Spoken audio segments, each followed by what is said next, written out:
এই বাবু, বাবু। হ্যাঁ বলো। বাবু, এই বাবু। ও মা, ডাকলে? কি হয়েছে বলো?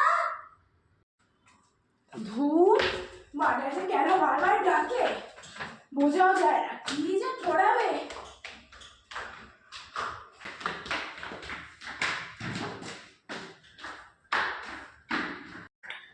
ও মা, এতক্ষণ ধরে কি ডাকছো আমাকে? সে কতক্ষণ ধরে কি গো কি গো বলো বলো, নেহানা দেনা করে যাচ্ছি, শুনছো না কেন আমার কথা? তুইও তো আমার কথার উত্তর দিচ্ছিলিস না রে। তা ঠিক আছে, কিন্তু আমাকে এতক্ষণ ধরে ডাকছিলে কেন? আরে আমি বলছিলাম যে ছাদ থেকে নামার সময় সব জামা কাপড়গুলো তুলে নিয়ে আমার আর কাজ করতে করতে ভালো লাগছে না রে।